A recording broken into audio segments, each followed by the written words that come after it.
Da escola do canal Arte da Guerra. Seja membro de uma comunidade pioneira no Brasil que oferece um ambiente virtual dedicado ao debate profissional e aprofundado sobre defesa e geopolítica.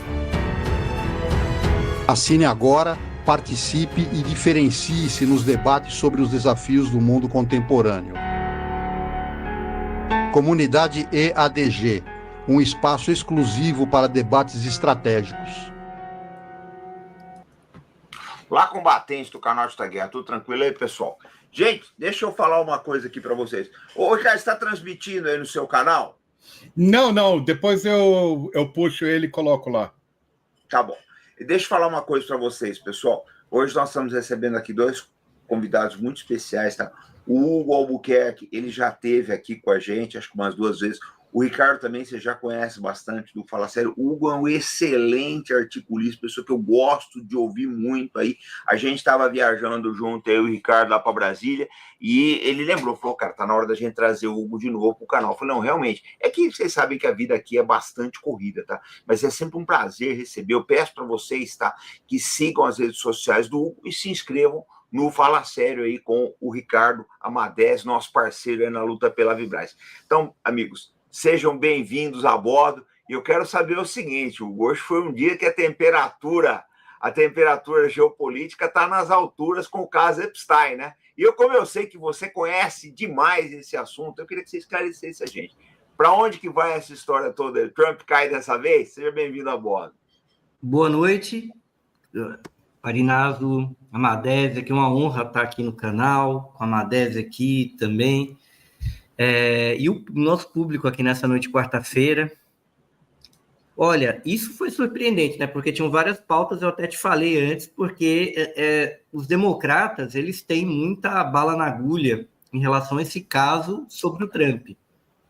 Mas eles relutavam em levar isso à tona. Por quê? Porque revelar tudo do Epstein é um MED, como se dizia na Guerra Fria, né? A destruição mútua assegurada. Mas não do Partido Democrata como um todo, mas da atual cúpula do Partido Democrata. Porque, embora haja teorias da conspiração nos Estados Unidos sobre pedofilia e assédio sexual por parte dos líderes do Partido Democrata, em parte isso é verdade. Né? Tem muita liderança do Partido Democrata tradicional envolvida em assédios, em casos meio escabrosos até para o padrão brasileiro. A gente não sabe nada em relação a isso. Lá é bem grave. Clinton é um cara que pode rodar. O Bernie Sanders já falou abertamente. Então, por que não jogaram essa bomba atômica no Trump? Por uma razão muito simples. Porque isso resvala na família Clinton, a começar por ela. Mas pode pegar outros figurões democratas. Se a gente vê, por exemplo, que o Cuomo, que foi governador de Nova York, caiu, foi ressuscitado para disputar com o Mandani, perdeu na prévia e perdeu na eleição normal. Estava envolvido em um monte de casos muito escabrosos, que não são coisas cinzentas, gente. Olhar, por exemplo, a história de casos envolvendo Bill Clinton e Hillary Clinton e as pessoas que morreram em volta deles. É muito suspeito, né? É uma coisa assim muito curiosa. E, claro, agora, tem uma possibilidade do Partido Democrata rifar uma geração aí de líderes para derrubar o Trump. Até porque ninguém é insubstituível nesse nosso capitalismo ainda neoliberal, transitando para alguma outra coisa. Então é isso que está em jogo quando a gente fala de Epstein. Porque o pessoal mostrou a sola da chuteira. O Trump trata a questão Epstein como um blefe, porque ele não acredita que isso vai vir à tona. Mas sempre tem um efeito imponderável na vida. Eu gosto muito de um físico, o Fock, físico soviético, que estudava o Einstein, trouxe o Einstein para a União Soviética. Mas ele defendia muito a mecânica quântica. E pela física quântica, nada está determinado. Entendeu? Nada está desenhado. A condição de possibilidade do futuro é que está tudo em aberto. E sempre pode ter a possibilidade de alguém pegar um negócio, apertar um botão e ir. Então tem esse risco. E a questão do Epstein existem setores até meio normais do Partido Democrata, digo normais assim, os liberais, convencionais, não essa ala socialista aí que ganhou em Nova York, que podem apertar o botão por conta da ansiedade que o governo Trump gera nesses setores. E pode ser uma bomba atômica. Ah, mas o Clinton vai. Mas quem se importa com o Clinton hoje em dia? Ou com a Hillary Clinton hoje em dia? Entendeu? E isso pode explodir. Então, essa foi uma manchete, e isso é um problema para o sistema político americano, porque a elite econômica americana olha, mas se jogarem essa bomba atômica, vai reconfigurar o jogo totalmente. Vai ser um F5 absoluto, porque vai cair o establishment democrata como a gente conhece. Tem setores liberais que não estão envolvidos nisso e que vão subir, mas, obviamente, esse setor socialista do Partido Democrata vai ser fortalecido, e isso vai ser uma bomba atômica no Trump, que favorece o Marco Rubio. É bom a gente notar esse personagem, que é muitas vezes ignorado aqui no Brasil, que é ministro do Trump, mas é um amigo inimigo dele, ou frenemy, como falam os americanos. E isso vai mudar o jogo político americano como a gente entende. Então a galera está tentando entender, vai mesmo acontecer? Porque todo mundo nos Estados Unidos sabe que isso só não aconteceu ainda porque isso destrói o que é o grupo hegemônico do Partido Republicano, que é o grupo hegemônico do Partido Democrata. E tem um outro fator quando a gente fala de Epstein. Ele era possivelmente um agente da Mossad.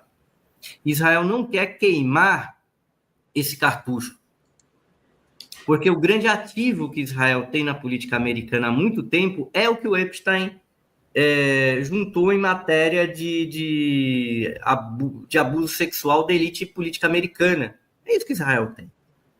Por isso que Israel tem uma proeminência, como nunca teve na política americana. Se, de repente, tudo que o Epstein juntou destruir uma galera, o grande elemento de chantagem que Israel tem nos Estados Unidos vai por água abaixo, vai explodir, sabe? Igual uma fábrica de munição que explode, acabou. É isso que vai acontecer. Mas existe uma possibilidade muito grande disso ocorrer. Perfeito. Eu vou pedir o like aqui, pessoal, mas eu quero te fazer uma pergunta, depois a gente passa também para o Ricardo. Gente, vamos dar o like, vamos compartilhar, botar nos grupos de Telegram, WhatsApp, Facebook, tá? Porque é importante o crescimento aqui das mídias independentes. Eu estou vendo, eu observo muito o panorama, o mosaico de notícias todos os dias. E o que eu estou notando é que no meio da miríade de informações que circulam nas redes sociais e muitas fake news, eu acho que a consciência das pessoas está mudando um pouco. Eu já tenho visto alguns conceitos aí caindo por terra. E isso, gente, se deve às mídias independentes. Hugo, eu quero saber o seguinte. Eu estou espantado de ver a resiliência do Trump. Eu estou espantado de ver, porque é muito problema. Essa questão da imigração que a Suprema Corte ficou do lado dele, essa é a verdade. O shutdown, ele conseguiu resolver os 45 do segundo. Sabe, a dúvida que eu tenho, isso eu queria que você esclarecesse, é o seguinte: a presidência americana é intocável? Porque pelo que a gente está vendo até agora, nada pega nele, parece Teflon, né? Ele mesmo chamava de presidente Teflon. E aí? Não, a presidência americana ela é muito poderosa, mas ela não é também toda essa máquina. E o Trump sabe muito bem disso, porque o Trump governou lá uma primeira vez, teve 2 anos para mostrar serviço, e tem essa coisa que não tem aqui no Brasil, que é a eleição parlamentar de meio de mandato, que é um inferno. Tem noção do que é isso? Porque, olha, gente, se tivesse isso no Brasil, a situação aqui do governo Lula, que não é tão simples no Congresso, ela teria piorado se houvesse eleição de meio de mandato. Pelo que, né, erros, acertos, mas o que é o equilíbrio de forças da política? Lá existe essa medição de força, porque lá o mandato de deputado federal é de 2 anos apenas. E o deputado federal disputa uma eleição distrital, uma eleição majoritária. Eles racham o estado em distritinhos e você tem de vencer uma eleição majoritária. É complicado. O Senado não, ele tem eleições ali a cada 6 anos, aí varia, vai renovando de 1/3 a 1/3, mas a Câmara é um inferno.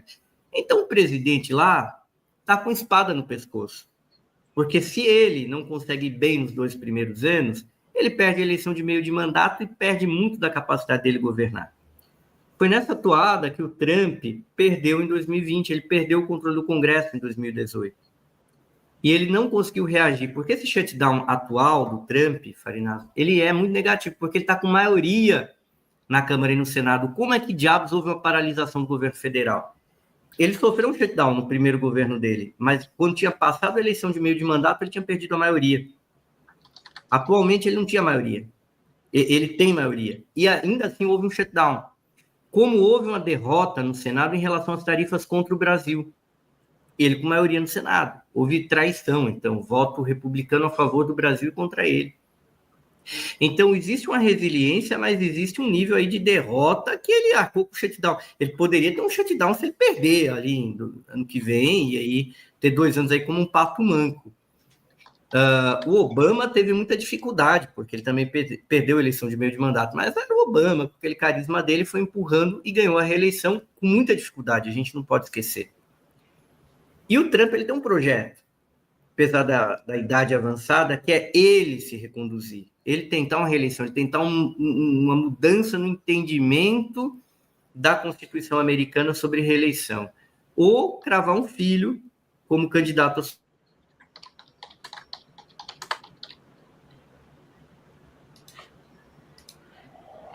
Acho que ele travou aí. Opa, eu acho que foi uma coisa do StreamYard aqui, mas já voltei. Mas ele precisa, gente, estar com uma popularidade que se converta em voto no ano que vem. Por quê? Para ter maioria no Congresso, para conseguir pressionar a Suprema Corte, que ela é conservadora, mas ela não é 100% com ele. Se o Trump perde o apoio popular, a Suprema Corte pode começar a ficar... começa a ser, digamos assim, pressionada por setores do conservadorismo americano que não são necessariamente o trumpismo. Porque quando a gente está falando do conservadorismo americano, não é só o trumpismo. É que o trumpismo tem muita força. Mas uma vez que ele perca a força popular dele, outros setores ali, alguns inclusive que entram dentro do trumpismo para usarem ele como ponte para chegarem ao poder, esses setores vão se descolar dele. E a Suprema Corte ela vai ficar, digamos assim, sob pressão desses grupos também. Então, não é simples a coisa para ele. Hoje, o Trump, eu estou olhando aqui o índice de aprovação, gente, ele nunca foi tão baixo. O índice de aprovação ponderado. Ponderadas as pesquisas em voga, as pesquisas sérias lá nos Estados Unidos, com desvio padrão, o Trump está hoje com 41,4% de aprovação. Vai ter pesquisa que fala mais, pesquisa que fala menos, mas o fato é, média ponderada é 41,4%. Ele nunca teve uma média tão baixa. Ele está vivendo um inferno astral de aprovação que vem de 18 de outubro para cá. Entendeu? E ele sabe muito bem que está...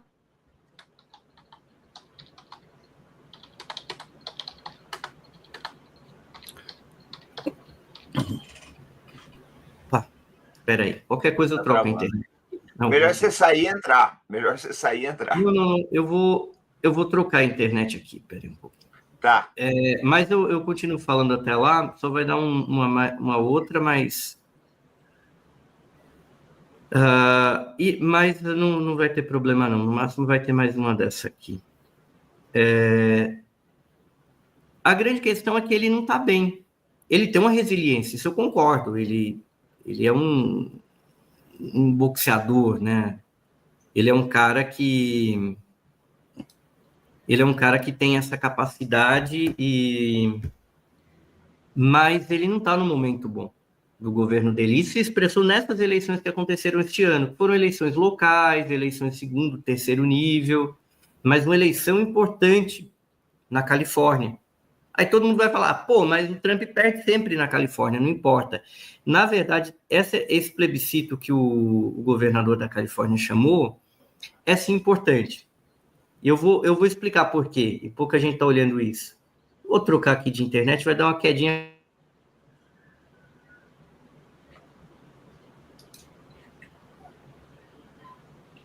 Ô, Ricardo, vai fazendo suas considerações aí enquanto ele troca. Acho que ele conseguiu.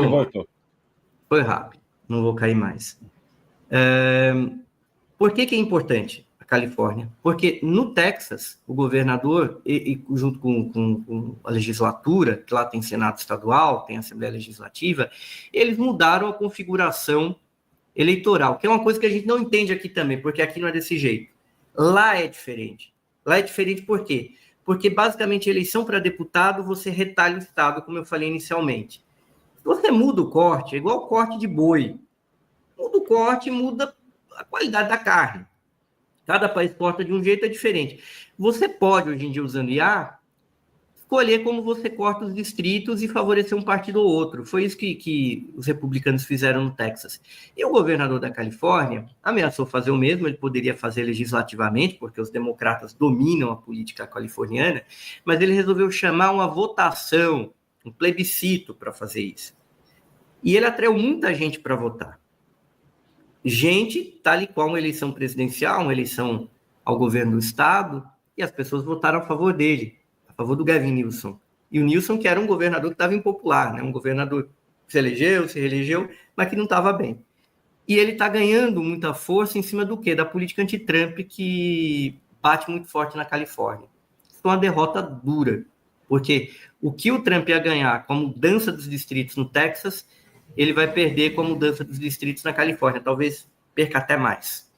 Além de todo o estardalhaço de você fazer um plebiscito a esse respeito. E a questão de Nova York bateu duro no Trump, porque o Trump, ele é o mais nova-iorquino dos presidentes americanos. Por mais que ele esteja hoje na Flórida e tenha o voto da América Profunda, o ethos do Donald Trump é Nova York, é New York, New York. E ele entrou, ele deu a cara a tapa. Ele foi lá apoiar um adversário político, inclusive, que é o Andrew Cuomo, e ele perdeu. Nenhum presidente entra numa disputa municipal à toa. O Lula não entrou à toa aqui em São Paulo. O Lula deu a cara dele, perdeu, e teve um custo essa derrota do Boulos aqui em São Paulo. Foi pesada. Né? Nem o Lula fez aquilo à toa, era importante, e nem aquela derrota custou pouco, custou muito caro. A mesma coisa vale para o Trump. Só que o Trump teve de fazer uma coisa, ele teve de apoiar inclusive o inimigo. E mesmo apoiando o inimigo, ele perdeu. E perdeu para a materialização do pesadelo político dele. Então, essa impopularidade do Trump, em termos líquidos, ela está horrível. Porque ela está se convertendo em derrotas eleitorais. Este ano não tivemos tantas eleições importantes assim no sentido formal, no sentido simbólico, sim. Nova York e Califórnia, eu acrescentaria a Virgínia, também foi uma eleição terrível para o Trump. Os republicanos perderam o governo estadual. E ele vai ter uma coisa na midterm do ano que vem. E isso é importante, como eu falei, porque renova a Câmara inteira. A gente tem que lembrar isso. No ano que vem a Câmara Federal Americana é totalmente renovada, e 1/3 do Senado. Então, ele sabe que ele está ferrado. O Bannon já falou, a eleição do ano que vem é chave. Eu sempre falei. Eu sou um dos poucos caras aqui da esquerdinha brasileira que foi lá e falou, o Trump vai ganhar. O Trump é favorito ano passado. E eu estou falando hoje, o Trump está em problemas. Ele está com problemas. E ele tem outros problemas que a gente pode abordar mais adiante. Mas eu acho que ele vai ter de repaginar o governo dele. E o grande problema é, ele deu muito poder para os neocons. Isso trai promessas de campanha dele. E isso, na verdade, irrita a base política dele, que é o MAGA, que não quer guerra, que não quer... O MAGA não quer guerra, o MAGA quer isolacionismo. Quando ele dá poder para um cara como Rubio, e aí também é um erro, às vezes, da esquerda brasileira, falar, não, o Trump é o problema. Não, os neoconservadores são o problema. Muito maiores do que o Trump. Mas o Trump, ele erra quando dá poder aos neocons, que os neocons não têm voto. E ele, com o voto dele, deu poder para um cara como Rubio. E um cara como Rubio é um problema para a soberania brasileira. Sim, sem dúvida. Sem dúvida. Eu vou passar aqui para o Ricardo, mas, gente, eu vou pedir para vocês, vamos dar o like, vamos compartilhar, botar nos grupos de Telegram, WhatsApp, Facebook. Está sendo uma live maravilhosa aqui, tá? O Hugo está dando um painel bastante colorido do que é o pântano da política americana, gente. É importante vocês entenderem isso. Vocês não vão ver uma análise dessa na mídia mainstream, pessoal. Vocês não vão ver. A mídia mainstream é superficial e tendenciosa. A gente consegue fazer uma coisa com profundidade aqui, focando no interesse brasileiro. Então, vamos valorizar. A única coisa que a gente pede de volta é o engajamento de vocês. Dom Ricardo, está com você aí. Opa, boa noite, comandante, boa noite, audiência Arte da Guerra, boa noite, Hugo. É sempre um prazer estar aqui com os amigos, aqui conversando com vocês. Gente, Tem uma coisa que me incomoda muito, que inclusive é um objeto de um estudo que eu estou fazendo, que diz respeito à questão da... Não sei se o pessoal notou, mas desde a entrada do Donald Trump no governo, ele conseguiu fazer 212 executive orders em favor das big techs. São 212 até agora, pelo menos até o último dia que eu puxei agora, que foi no dia 7 de novembro. Não puxei ainda atualmente. E dessas 12, ele está fazendo diversos inimigos ao redor do mundo em vários aspectos. Por exemplo, a questão europeia ela vai esbarrar justamente na questão do Ukraine Recovery Conference, tá? Principalmente a questão energética, a parte de Donetsk, tá? Onde passam as principais vias, os acessos dos cabos óticos que vão dar acesso à União Europeia e onde Trump baixou as executive orders em favor dos seus interesses ali com relação a desfazer o Ukraine Recovery Conference e trazer para si as medidas importantes dessa viagem europeia, vamos dizer assim, porque não tem outro nome para dar o que foi o RC. Tá? Então, eu separei aqui algumas coisas interessantes. Por exemplo, você vai ter a revogação de regulações anteriores das inteligências artificiais, facilita massivamente a construção de data centers. Isso daqui foi um documento da Rand Corporations, emitido no dia 12 de junho agora, e dia 14 foi aprovada essa executive order, tá? Com os mesmos termos que estavam dentro do documento, tá? Então, você vê aí o papel da importância do think tanker, né, da Rand Corporation, dentro de validação de grande parte dos documentos deles com relação à formação do planejamento governamental. Você vai ter o controle ideológico de aquisições de inteligência artificial, exportação de tecnologia americana, controle de fluxo e uma massiva quantidade de dinheiro, tá? Só para liberar esses data centers ao redor do globo, tá? Inclusive aqui, tá? A gente vai ter, porque vai envolver empresas como Google, Amazon, tá? A Microsoft, a XIA, tá? E aqui a gente vai tá com um projeto de duas delas, da Amazon em Sorocaba e da Microsoft na região de Hortolândia, inclusive com previsão, que é uma das partes mais complexas, de uma construção de uma hidrelétrica própria para eles, tá? Só para o pessoal, porque isso daqui vai bastante água, vai bastante energia, tá? Para fornecer essa base toda. Então, você vê que o Trump ele tem um forte fetiche com relação à inteligência artificial, tá? Ele está apostando nesse quesito, mas dos grandes protagonistas por detrás de tudo isso, seria a NVIDIA está pulando fora, soltou uma nota essa semana dizendo que agora que não tem condição, que para eles perderam muita grana com relação aos embargos essas taxações e essa loucura do Trump com relação a bloquear a China, tá? Então você vê isso daqui, e além de nós estarmos vendo aí uma valorização, teve uma valorização acelerada e até desproporcional em diversas empresas por parte dessas big techs, tá? Que aí vai incluir, inclusive, a NVIDIA, a Microsoft, Meta, Alphabet, tá? Com lucros de até 1.200%, tá? Só no fim, só agora, nos últimos 5 anos. Tá? Então, isso daqui está criando uma bolha gigantesca, tá? Tivemos aí uma desvalorização, uma queda no mercado das ações, né? Com semelhantes diante de toda essa euforia, tá? E além de toda a crise imobiliária, porque está se formando uma outra bolha imobiliária tão pior quanto foi a de 2008. Então, assim, juntando com os problemas sociais que a gente tem dentro dos Estados Unidos hoje, tá? Juntando a dependência de substâncias que passariam num BEB, mais mas a questão social dos homeless, que vem em escala crescente nos Estados Unidos. Você tem toda a situação de desemprego, você teve ainda essa paralisação e teve que fechar um acordo para não despedir os funcionários até pelo menos o início do ano, tá? Traz aí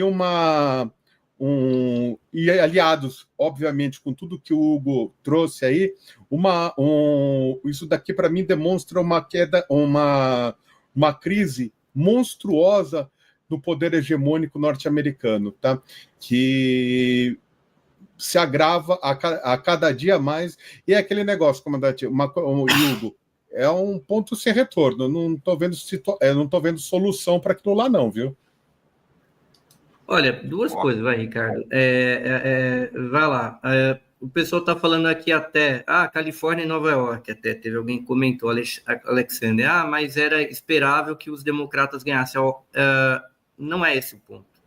O problema foi o Nilson ter atraído muita gente para uma votação qualquer, que tem plebiscito e referendo nos Estados Unidos o tempo inteiro. Você atrair muita gente para uma votação é outra história. E transformar isso em algo objetivamente problemático para o projeto de poder do presidente é outra conversa. Não é porque é o Trump, é a realidade. O Mandani ganhar em Nova York, depois a gente pode falar um pouco mais sobre isso, é um problema muito grande para ele. Não sou eu que estou dizendo, é o Trump que está dizendo. O Trump poderia ter ignorado uma campanha municipal, ele entrou e perdeu. É muito simples. Outra pessoa colocou aqui o Rubio. Rubio é uma ameaça à soberania do Brasil. É óbvio que ele é, né? O Rubio, inclusive, está atravessando o Trump, quando o Trump estendeu com o Lula, para meter essa história de narcoterrorismo aqui dentro com o objetivo de intervir no Brasil, como já está colocando a coisa na Venezuela, coisa na Colômbia. É uma ameaça à soberania. Eu acho que o Trump, ele está... Eu acho que a questão do MAGA a turma do MAGA não quer intervenção, a turma do MAGA é isolacionista. O Trump está errado em dar poder aos neocons, que vem daquela tradição lá do Bush, da guerra do Iraque, que o Trump criticava na época. O Trump criticou a guerra do Iraque, à época, não agora, na época. Então, o Rubio é uma ameaça não ao Lula, é uma bobagem, Fábio, é uma ameaça aqui. Esse ponto que você colocou, Ricardo, ele é central. Está tendo uma contradição, mas é um ponto, ali, eu diria um recorte que você colocou.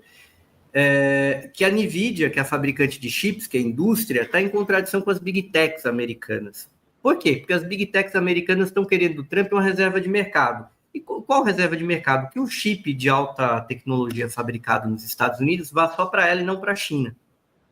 Aí a NVIDIA quer vender para o mundo inteiro, porque ela é uma empresa, ela quer ganhar dinheiro, inclusive para a China. Aí o Trump não quer que ela venda para a China. A China tem como trucar os Estados Unidos e já trucou. Não vende terras raras, nem terras raras processadas. O que o Trump vai fazer?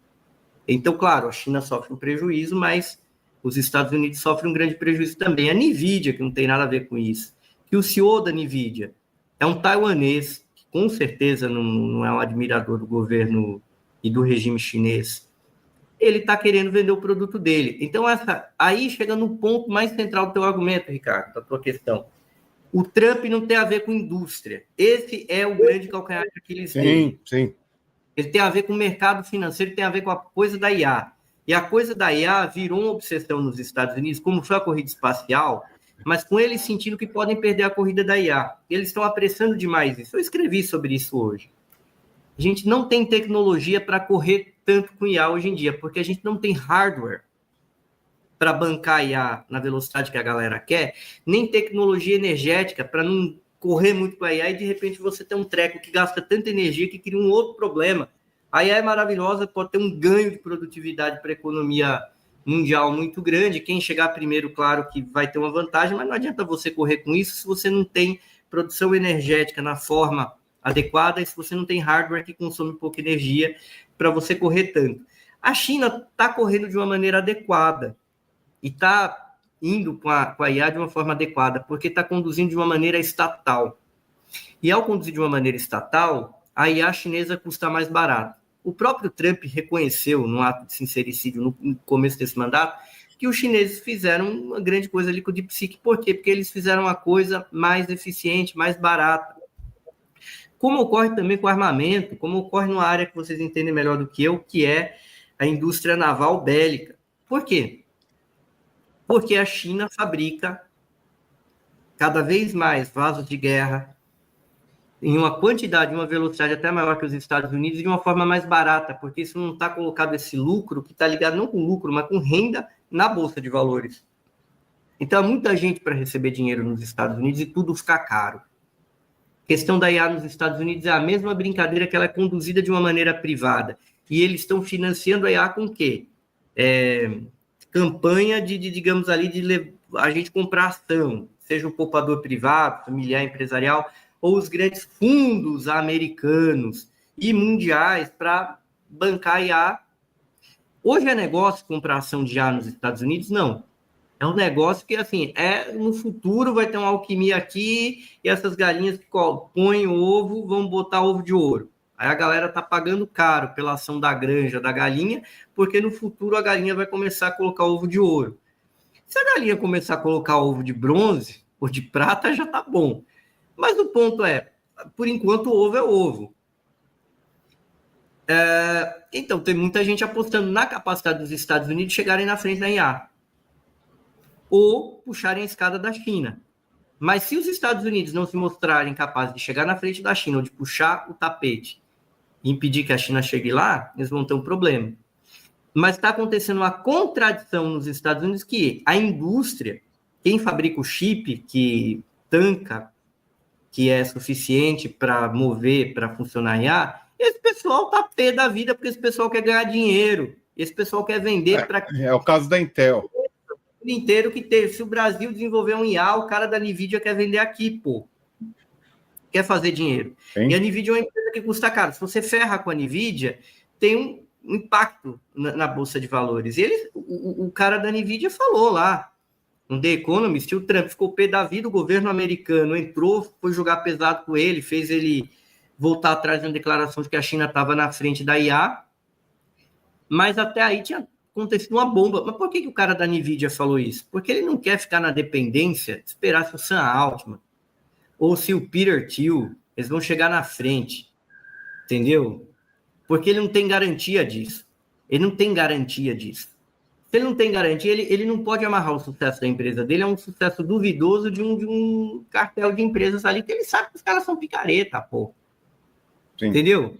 Se os Estados Unidos quisessem chegar na frente da IA, prender esses caras e montar ali uma empresa, uma sociedade de economia mista. Eles têm lá as quasi public corporations, tipo a Amtrak. Pô, o Trump podia fazer como o Nixon fez, para usar um exemplo republicano aqui, e criar uma empresa assim para fazer a IA andar mais rápido nos Estados Unidos, e ia custar muito mais barato, entendeu? Ele podia oferecer uma coisa crível para a NVIDIA, falar, ó, fica tranquilo, meu irmão, eu cubro aqui, não vende para a China. O Trump não faz isso. Quer que o Trump está fazendo caridade para uma turma que é financiadora de campanha dele, um chapéu alheio, que é o chapéu da NVIDIA. E a NVIDIA está pé da vida, e muita gente está pé da vida. Agora, qual o medo? As ações nos Estados Unidos estão sobrevalorizadas. Se a ação está sobrevalorizada, aí entra no ponto que você expôs, Ricardo. Pode ser que a coisa caia. Eles já viveram isso. Teve 29, mas teve a questão lá das .com nos anos 90. Isso é um problema muito grande. E o Trump está mantendo a coisa no nível da mania. Tá um surto maníaco para tentar manter isso lá em cima. Se isso estourar, isso é um problema muito grande. O Trump não deveria estar fazendo isso. O Trump deveria estar criando um aparato público americano para absorver isso e dar garantias para a NVIDIA. Não é resgatar o Sam Altman. É dar dinheiro para a NVIDIA. Sim. Mas ele não está dando dinheiro para a indústria. Então, ele não é desenvolvimentista, coisa nenhuma, para não falar um palavrão, porque a hora não me permite. Então, o cara que está dando dinheiro... Já estão acostumados aqui. Para esses caras, porque o cara da NVIDIA lá, o taiwanês, ele não é um picareta. O Huang. Ele não é um picareta. Huang em chinês quer dizer até amarelo. O camarada amarelo aí, o camarada áureo, esse cara não é um picareta. O Sam Altman é um picareta. O Peter Thiel é um picareta. E o Trump está apostando o mandato dele, o pescoço dele, em picareta. Porque a velha cultura de New York, que New York não deixa... O pessoal fala de Nova York, mas o pessoal não vê que Nova York muitas vezes tem uma cultura política pior do que metrópole brasileira. E o Trump é forjado nisso. Então, o Trump ele tem uma tendência ao mal, ele tem uma propensão ao mal. Uma propensão ao mal que está ligado com essa cultura corrupta da política de Nova York. O Brasil é corrupto porra nenhuma. Onde é corrupto é Nova York. Mas eu falo sempre, eu falo das influências dele, Roy Cohn, essa turma toda aí que teve ligado ao Trump. O pessoal não... É duro, né? Você vai falar para o chapéu de alumínio brasileiro aqui, os caras não têm essa profundidade, eles procuram buscar análise. Deixa eu te fazer uma pergunta, cara. Eu quero fazer uma pergunta aqui que eu faz tempo que eu estou guardando essa pergunta no bolso aqui para te fazer quando você viesse aqui no canal Arte da Guerra. Hugo, sinceramente, você acha que o Trump entende o nosso mundo? Ou ele ainda está vendo as coisas como... Porque, olha só, do início da guerra da Ucrânia para cá, o mundo mudou radicalmente, está mudando e continua mudando. Será que ele está entendendo essas mudanças? Do jeito dele, sim. Mas ele está no mato sem cachorro. Ou pior, está sem mato com um monte de cachorro em volta. Que é pior, né? Que aí você não tem mato para se esconder. Ele queria parar a guerra na Ucrânia por uma questão geopolítica, por uma questão que ele entende que atrair a Rússia era importante para o projeto dele, porque ele entende que é uma guerra que gera ganho para poucos setores dos Estados Unidos e gera um prejuízo tremendo. A guerra da Ucrânia não é lucrativa, mas uma turma ganha. Agora, um pouco das pressões ligadas à guerra na Ucrânia diminuíram um pouco, porque a turma do petróleo está metendo dinheiro na IA, eles estão segurando um pouco o preço do petróleo, está ajudando a turma que ganha dinheiro com a Ucrânia tremendamente, e segura um pouco o Trump lá. E aí o Trump ele tenta oferecer o quê? Para um cara como Putin, nada. Para a guerra. Mas o que ele oferece para o Putin? Ele vai feito um palhaço, porque ele está rifado pelos Estados Unidos mesmo, porque ele não consegue arbitrar a pornochanchada que virou a vida político-empresarial corporativa de lá. E aí ele toma do Putin uma risada, claro. Aí o que ele faz?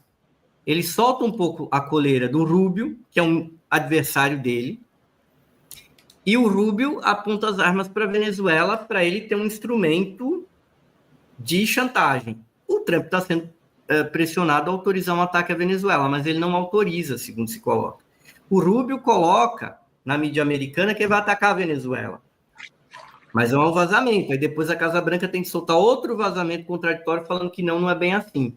O Trump não percebe o risco que é soltar um pouco a coleira e tirar a focinheira de um cachorro como o Rubio. Porque ele pode tomar um chapéu de um bandido notório, porque quem torturou a família do Rubio não foi o Fidel, foi o Fulgêncio Batista, o ditador cubano do Fidel, que cacetou a família do Rubio, porque eles são bandidos comuns, tomaram cacete porque são bandidos comuns. Então o Rubio inventa que ele apanhou do comunismo, não foi comunismo porra nenhuma. Foi o Fulgêncio que deu um cacete bem dado na família dele. E eles fugiram, porque já era um costume fugir para a Flórida muito antes, porque Cuba é um lugar maravilhoso, mas tem um lado lá, bunda lelê.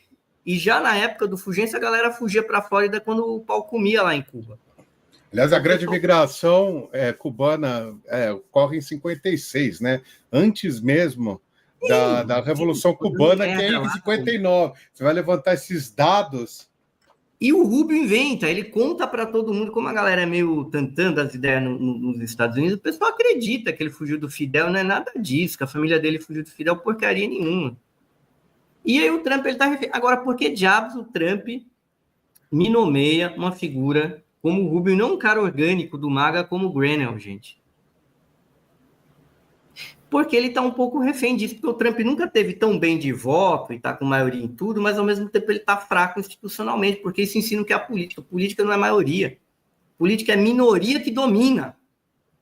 É o Gramsci, falando dos 45 cavaleiros húngaros, e o que o Oliveiros Ferreira falava. Política não é formar maioria. Política é constituir uma minoria que domina a maioria. Entendeu? O Trump nunca teve tanta maioria e o Trump nunca teve tão fraco. Por isso que ele nomeou esse picareta que é muito armado ali, é um projeto de muita gente. O Rubio é o projeto contra o qual o Trump se levantou, que era o projeto dos neocons. E hoje ele está na mão dos neocons e está passando vergonha. Então, de certa forma, respondendo objetivamente a tua pergunta, Farinazo, o Trump sabe que o mundo mudou, ele sabe com a inteligência prática dele de negociador, de comerciante ali em Nova York, ele sabe que ele está ferrado, mas ele não está sabendo resolver. E o que ele está tentando arbitrar está dando errado, está dando curto. Ele está vendo que daqui a pouco ele vai tomar um chapéu. A única pessoa em que ele confia é o Bannon, e o Bannon é fiel a ele, mas o Bannon, ele tampouco tem coragem de nomear o Bannon a qualquer coisa na Casa Branca. Entendeu? Então, dentro dessa coisa, ele está ferrado. O Grenell é a voz, muitas vezes, da sensatez, de um ponto de vista de direito, no governo dele, e que é contra a Venezuela, que era contra essas tarifas contra o Brasil. O Grenell falou várias vezes, é contra a operação na Venezuela também. E o Grenell acaba falando um pouco que o Maga diz, o que é o Tucker Carlson fala, vocaliza aí para muita gente. Mesmo o Tucker Carlson que falou, pô, não concordo com o Mandani, mas o cara ganhou. A gente tem de entender porque o cara ganhou e a gente não entendeu nada, entendeu? Então tem uma honestidade aí. Pode concordar, discordar do Carlson, mas ele tem honestidade ali no que ele fala. E aí o Trump tá refém hoje em dia de um cara que ele próprio nomeou e um cara que trabalha para suplantar o Trump e ser candidato em 2028. Mas é que tá, Hugo, agora você entrou num ponto interessante. Devemos ter esperança em Mandani? Olha, eu acho que sim, esperança é uma coisa bonita, às vezes esperança é uma coisa perigosa. Mas eu acho o Mandani um cara legal. Eu acho. Primeiro porque é de berço, porque o pai dele é um cara de muita fibra, o Mohamed Mandani. Que é um cara que, né, veio da Índia lá para Uganda, porque os muçulmanos foram perseguidos na Índia independente, foram para Uganda, que era colônia britânica. Fez a luta, sempre foi um homem muito firme, né? Ficou exilado em Londres, não ficou lá em Londres, não, voltou para Uganda. Então o cara é macho, não é qualquer um. Conheceu a mãe do Mandani, que é uma boa cineasta, também uma mulher impressionante, tem origem punjabi, mas foi criada no leste da Índia. Tinha sido casada, mas conheceu, eu acho que o segundo casamento dela, e tiveram o Mohamed. Ela morava nos Estados Unidos, ela foi viver com o Mohamed Mandani lá em Uganda. Então é amor, né? Uma coisa é você morar com o cara primeiro em Nova York. Aí depois foi para a África do Sul, depois que eles foram para Nova York. Então ele tem um certo berço que ele não é um estúpido, né? Ele casou também com a moça de uma aristocracia síria, que é bem criativa e é uma pessoa firme. Então ele tem um corpo familiar que é bastante coeso, né? Ele tem muita gente séria em volta dele no círculo familiar imediato dele.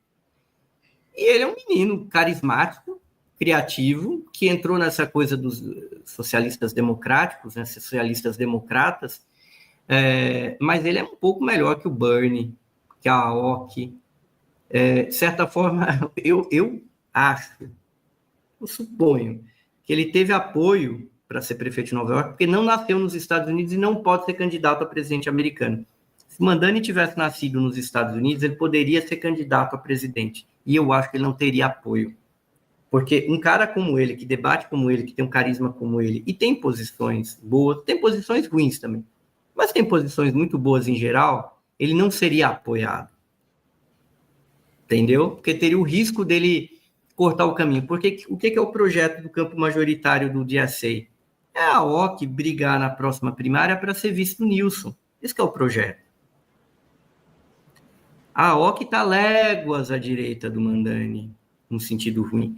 E eu acho o Mandani um cara melhor. Ele vai ter dificuldades tremendas, porque Nova York é um enrosco. Ainda mais com o governo do estado de Nova York na mão dessa maluca, que é a Kathy Hochuli, que era a vice do cara que ele derrotou, o Andrew Cuomo, que passava a mão nas manhãs tudo lá, caiu porque é um maluco, entendeu? E aí ela é uma péssima governadora e quer sabotar o governo dele. Mas se ele também foi inteligente, ele pode fazer desse limão uma limonada contra a governadora. E se o Trump também for bater nele, ele pode fazer do limão uma limonada. E pode ter mais popularidade ainda. O que ele não pode é afinar. Ele tem um exemplo em casa. O pai dele nunca afinou. Não afinou em Uganda. É fácil falar não afinar aqui em São Paulo. O pai dele não afinou lá em Uganda contra o Idi Amin Dada. O pai dele, quando pegou bolsa para estudar nos Estados Unidos, não afinou em relação ao movimento de direitos civis, foi preso e encarou lá. O reverendo Martin Luther King. Então, o pai dele nunca afinou. Ele tem um exemplo em casa. Não pode trair o que é esse exemplo que ele tem em casa. Porque se ele não afinar, ele tem uma chance grande de se tornar uma grande liderança e pôr muita coisa em xeque. Essa coisa da esperança sempre está em aberto. O processo político sempre está em aberto. Governar a metrópole americana hoje em dia é um inferno. As metrópoles americanas vão mal. Se a gente olhar os dados de Nova York, que o professor Adam Tooze colocou muito bem, Nova York, gente, é tão desigual quanto o Rio de Janeiro.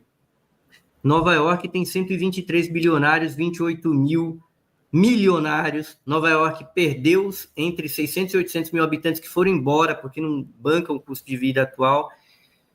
Nova York tem 1 milhão de pessoas que estão na miséria e outro milhão que está na pobreza, porra. Nova York tem 1 milhão de pessoas que está revirando lixo. Nova York. E, nesse meio do caminho, tem uma grande classe média que está ameaçada e que sacou que o pescoço dela está à prova. Detalhe, esse foi o momento ideal para eleger um muçulmano em Nova York. Agora, se o Mamdani não fosse muçulmano, para eles não criarem essa coisa islamofóbica, racista, antirreligiosa, se o Mamdani fosse só socialista, né? Enfim, o Mamdani teria ganho com 75% dos votos. O Mamdani só ganhou com 50, alguma coisa, porque o pessoal fazia essa coisa do muçulmano. Se ele não fosse muçulmano, ele teria ganho por uma margem maior. Era o momento ideal para lançar um muçulmano lá, porque se o muçulmano não ganhasse agora, não ganharia nunca. Mas eu digo, a classe média de Nova York está vendo que o pescoço dela está à prova. Daqui a pouco é você que vai estar revirando lixo. Entendeu? Porque o custo de vida em Nova York se tornou insuportável. O custo de vida em Nova York, gente, é o custo de vida que a gente tem em São Paulo em dólares. Pensa o que a gente gasta em reais em São Paulo. É até um pouco mais caro. Insuportável o custo de vida em Nova York.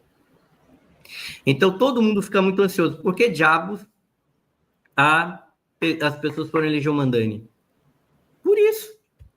Agora, o Mamdani tem que estar à altura do desafio que ele tem, porque figuras, mais ou menos, estão governando também Los Angeles e Chicago, estão tomando pau. Então, o Mamdani tem de ir para o pau lá também. Mas, Hugo, você acha que a imprensa está com ele? Porque a gente sabe que não existe você não consegue fazer um mandato, uma governança perfeita. A imprensa sempre dá uma enfeitada, né? Você acha que eles podem fazer isso daí para encorpar mais essas ideias, assim, encorpar uma liderança antitrumpista? Porque a gente não pode desprezar o papel da mídia. Acho que vai. Se ele mostrar que essa coisa do muçulmano louco não confere, falar com a comunidade judaica de Nova York, atender as demandas cotidianas e tirar esse monstro que tentaram criar dele, é ótimo. É a tal história. Se o governo do estado de Nova York for fazer falta nele, ele soubesse mostrar como vítima, quem vai perder é a governadora.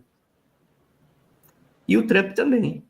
Ele tem um espaço para isso daí. E mesmo essa mídia liberal americana não vai, porque se a mídia liberal americana que é dominante em Nova York, naturalmente, for endossar os ataques do Trump ao Mamdani, vai estar dando força para o Trump. Óbvio que o grande adversário é o Trump, não é o Mamdani. Muita gente tem feito confusão lá nos Estados Unidos. O Alex Soros foi tirar uma foto com ele. Foi. Por quê que o Alex Soros foi tirar uma foto com ele? Porque tem um inimigo maior do que o Mamdani, que é o Trump. E política é isso. Pela mesma razão que o Trump foi apoiar o Cuomo, gente.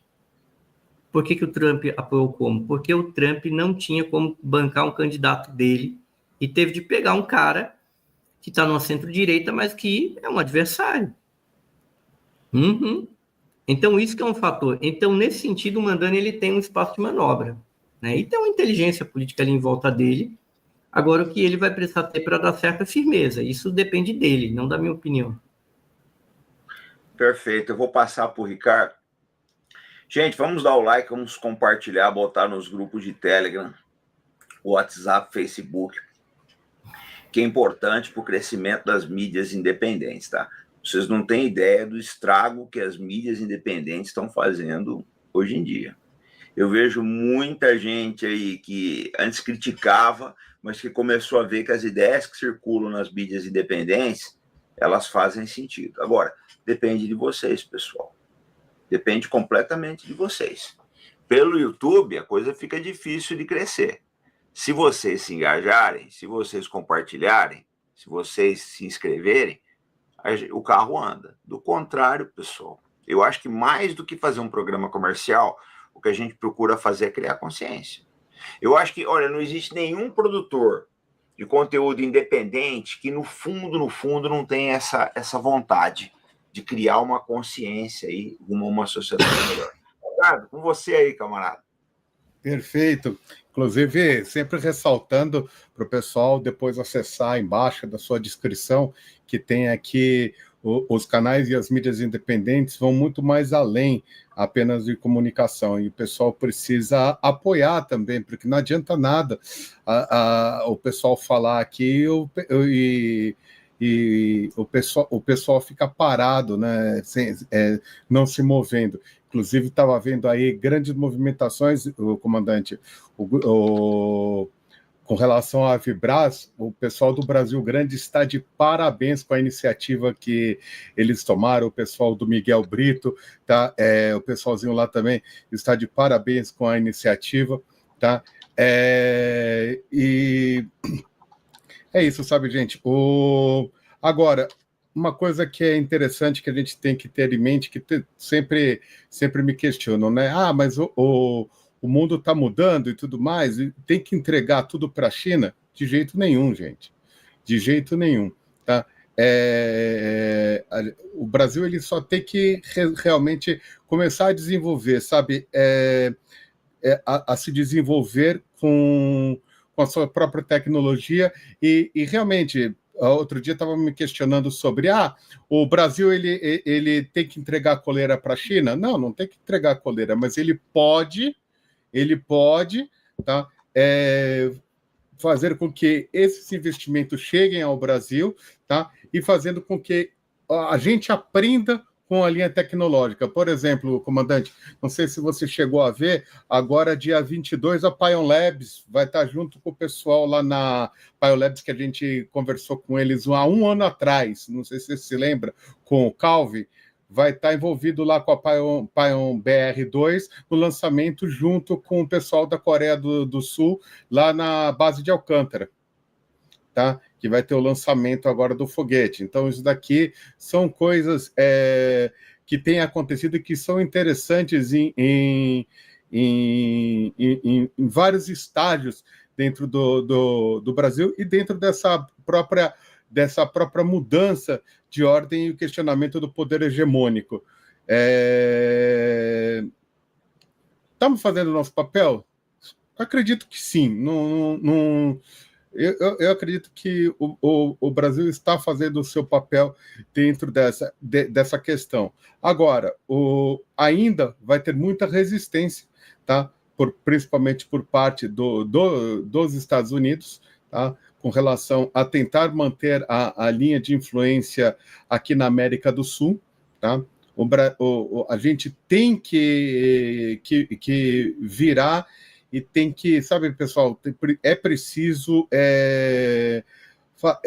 como o comandante falou, hoje eu estou vendo aqui mais chapéu de alumínio hoje aqui no chat, mas são muito menos do que a gente tinha há 2, 3 anos atrás. Tá? Claro, então... eu terminei todos. eu me lembro da época da gongada. Pá! Uma vez você quase me deixou surdo. Tá? A mentalidade no Brasil tem mudado e é muito satisfatório a gente ter pensamentos e ideias como, por exemplo, tá aqui o Hugo hoje, tá? É uma pessoa que eu admiro muito, comandante, você também, tá? Vi uma live maravilhosa aqui antes dessa, que foi com o Coutinho, tá? Então, essa mentalidade está se ampliando, e isso daqui é essencial e necessário, tá? Ter o Hugo, ter o Breno Altman, ter o Coutinho, ter o Laterza e todo mundo que compõe essa família gigantesca que está crescendo com a mídia independente. Isso daqui não se faria se não fosse aqui. Muitos se inspiram através do Arte da Guerra. Então, isso daqui é realmente um trabalho maravilhoso e bastante satisfatório tá, nesse aspecto. Acho que é isso uma consideração essencial, até em cima do que você falou agora há pouco. Perfeito. Hugo, deixa eu te fazer uma... Obrigado, Ricardo. Deixa eu te fazer uma pergunta aí. A gente está caminhando para 1 hora de live, daqui a pouco a gente vai encerrar. Mas eu queria saber de você o seguinte, né? O shutdown, né? O encerramento, o shutdown, aí, toda essa negociação. Você acha que o Trump ganha força com isso? Ou por ter sido o mais longo da história dos Estados Unidos, né? Ele fica fragilizado. Como é que você enxerga isso? E quando você tem uma paralisação da administração, quando não tem um acordo sobre orçamento, o presidente perde popularidade, que é o que aconteceu com ele, que está com a mais baixa popularidade do seu mandato. Então, o prejuízo foi dado. Ele encerrou com o shutdown, agora há pouco. E, a partir daí, ele tem de reconstruir essa popularidade dele. Porque tem um monte de gente que fica pé da vida, que começa a não ter dinheiro para alguma coisa pública, ou para algum auxílio, ou para questão de, imagina, controle de voo. Começa a dar problema e a população fica pé da vida, o presidente perde popularidade. Agora, o que eu me pergunto é como é que o Trump chegou nesse nível tendo maioria nas casas? Ele conseguiu essa proeza. Agora que ele saiu dessa, ele vai voltar a... né, vai estabelecer o orçamento, a administração federal volta ao normal, ele tem de fazer alguma coisa. Ele estava propondo essa história de um Bolsa Família americano, essa que é a verdade. Para fazer um cashback para a população. Só que assim, o que ele está arrecadando com esse tarifaço, gastar um pouco com a população. Só que ele está gastando mal o dinheiro. Ele está tendo um déficit porque ele está arrecadando com tarifaço, mas a coisa está indo mal porque ele está gastando muito com outras coisas, não está arrecadando em outras, porque ele fica dando isenção também. Então, isso tem um custo. Ele quer forçar o juro para baixo, aí a inflação já está batendo, o público americano está pé da vida com inflação real. Que índice de inflação, e que está piorando lá, mas a gente sabe que é uma fakeada. A gente pode criar um índice de inflação aqui e parecer que está tudo uma maravilha. Mas o índice de inflação, que é inescapável para qualquer político, é o índice de inflação real que as pessoas vão lá e reclamam do preço. A popularidade do Trump está baixa, sobretudo por conta da questão da inflação. Vou dar o dado exato agora, na média ponderada aqui pelo Nate Silver. Existe uma desaprovação por questões, sobretudo, econômicas. Então, esse que é o problema que ele tem pela frente, entendeu? Essa política de imigração, que é uma demagogia, até que ela tem um apoio, é a coisa que é menos desapoiada do governo dele pelas razões erradas, mas a questão da inflação tem uma rejeição líquida, tá? De 27%. É muito. Então o custo de vida está alto, o cidadão está reclamando. Ele tem de resolver esse problema. O tarifaço dele não ajuda. Forçar a taxa de juros para baixo não ajuda, mas ele está forçando a taxa de juros para baixo não é para facilitar o crédito do cidadão. É para, basicamente, ajudar a Bolsa também, porque se o juro ficar alto, o pessoal não investe na IA. Então, o juro fica alto, a inflação tende a ficar um pouquinho maior, aí o tarifaço dele idem, cria um problema ali, então ele tem de reconfigurar o governo. Para mim, não resta dúvida. Para mim, ele teria de mudar a Secretaria do Tesouro. Eu acho que o que são os ministros-chave no governo americano? Secretaria do Tesouro, né, o Ministério da Fazenda, e a Secretaria de Estado, que é o Ministério das Relações Exteriores. O Trump teria de mudar isso, porque o Bessent, que é um liberal, que foi para o campo aí do Trump, era um cara ligado aos Soros, né? Para quem fala tão mal dos Soros, mas o Bessent era ligado a esse campo das finanças americanas. Ele está lá, o que a gente pode dizer? Né? E o Rubio, Marco Rubio, só faz besteira. Entendeu? Então ele deveria reconfigurar isso, passar do shutdown, mas eu sinto que ele fez acordos aí que ele está meio amarrado, mas ele tem as pesquisas na mão, ele não é limítrofe para não saber ler. Ele tem de baixar isso daí. Por exemplo, tarifaço contra o Brasil, medida genial que ele foi induzido aí, chegou pelo Beno. Isso foi um erro do Beno. Aí bateu no Rubio, o Rubio achou genial, comprou, o Trump comprou também. Daí ajuda indiretamente, mesmo que o cidadão americano não saiba, ajuda a bater na popularidade do Trump. Pega no preço do café, que é uma coisa que o cara toma todo dia, do suco de laranja que o cara toma todo dia, da porcaria do hambúrguer que o cara come todo dia, entendeu? Então, pô, você não pode escolher outra coisa, outro país para tarifar, justo um país que te exporta coisas que o teu cidadão come todo dia e que se aumentar cria perturbação psicológica, isso é inflação real. Você pode escolher muita coisa, igual aqui no Brasil, cara. O que o Lula não deve ter perdido de popularidade porque deixou o café subir muito? Porque a gente toma café todo dia. Se o café ficar caro, é uma coisa que perturba pra caramba. Entendeu? E isso é um problema que... Só que aqui o Lula não foi regular, porque tem 1000 questões aí da concepção econômica, da equipe econômica que o Lula nomeou. Mas a questão do Trump é muito pior, porque ele foi lá e, pum, foi um tarifaço. Esse tarifaço contra o Brasil foi burro. Burro. E é uma das coisas que contribui para uma queda da popularidade do Trump, que ele tem de resolver isso. Aí, assim, pior índice líquido de aprovação do Trump no mandato, neste exato momento que eu estou falando para vocês. É a maior desaprovação líquida do governo Trump durante este mandato. E o que é que as pesquisas dizem? População desaprovando economia, desaprovando inflação, o que é efeito, em parte, da política de tarifa dele, e um monte de tarifação burra, tarifação que não ajuda ninguém, entendeu? Não dá para entender. E a galera, aqui o Helvetes colocou, aí fica alavancando Palantir, pô. Palantir já tem uma mãe, tem uma teta, que é a CIA, que compra tudo da Palantir porque confia no Peter Thiel. Palantir não precisa ser alavancada mais do que foi, entendeu? Entendeu? Fica alavancando gente improdutiva, ou gente que pode ser produtiva num certo tamanho, que já é alavancado, e fica sacrificando todo o resto. Então, acho que o Trump, se ele quiser terminar o mandato dele, ou terminar o mandato dele sem ser um pato manco, ele deveria apostar em outra coisa, mas o que ele acabou meio de última hora ajambrando aí para decidir o que é esse governo dele, é meio errado. O Trump mesmo fala lá do McKinley, mas o McKinley foi inteligente, fez protecionismo, mas um protecionismo trazendo imigrante, pô. Você não faz protecionismo, o protecionismo aumenta o custo de produção. O que o McKinley compensou? Trouxe imigrante lá na virada do século XIX para o XX, porque aí você reduz o custo da mão de obra. Aí o Trump quer fazer tudo isso junto com o aumento do custo da mão de obra. Entendeu?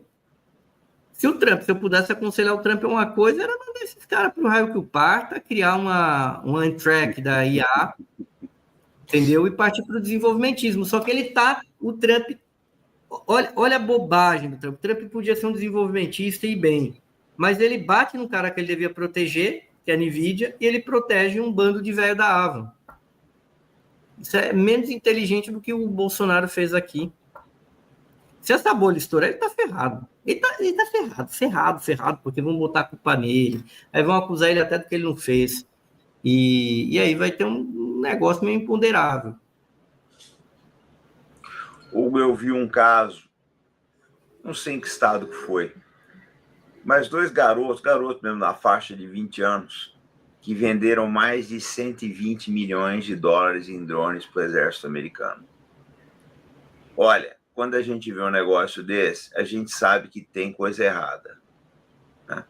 Mas é um assunto que eu quero deixar para um próximo vídeo, porque a gente já está com 1 hora de live, eu vou liberar vocês. Mas eu queria dizer o seguinte, a gente vai trazer outras vezes aqui, você e o Ricardo, é muito importante, tá, pessoal? Vocês abrirem a cabeça com relação ao que é os Estados Unidos, gente. Vocês abrirem a cabeça ao que está acontecendo lá. Eu vou só indicar para vocês, tá tendo a live agora do Coutinho, tá? Então eu vou deixar o link aqui para vocês darem um pulo para lá daqui a pouco aí. A gente vai encerrar a nossa e vocês darem um pulinho lá, ó. Essa live aqui do Coronel Coutinho e do Rodolfo. Todo mundo dá um pulo lá. Gente, eu vou só pedir para vocês aguardarem aqui. Eu vou dar um debriefing rapidinho aqui, tá? O Hugo, Ricardo, vocês esperem aqui só um minutinho. Vou encerrar, gente. Vamos lá para a live do Coutinho. Então, ó, coloquei o link aqui para vocês, tá? Amanhã a gente vai ter a Luciana e a Gisele aqui, tá? A gente vai ter... Amanhã tem a live com o Rui Costa Pimenta. Às 16h15 eu tô lá no DCM. E à noite a gente tem a live aí da Luciana e da Gisele aqui. Pessoal, obrigado. Dá só um minuto, eu vou dar o debriefing para vocês aqui. A gente vamos fazer outras, pessoal, porque ficou muita coisa para a gente falar. Tá? Só um minutinho aqui, gente. Vamos lá para a live do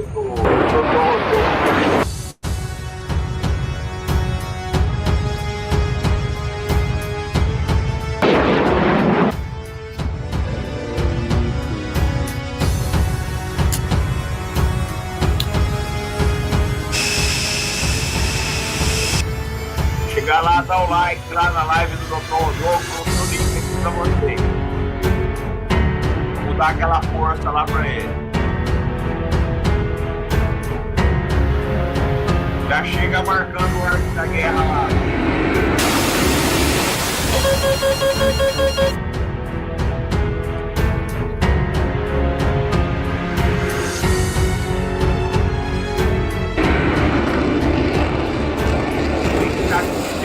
Vamos dar uma força lá para eles.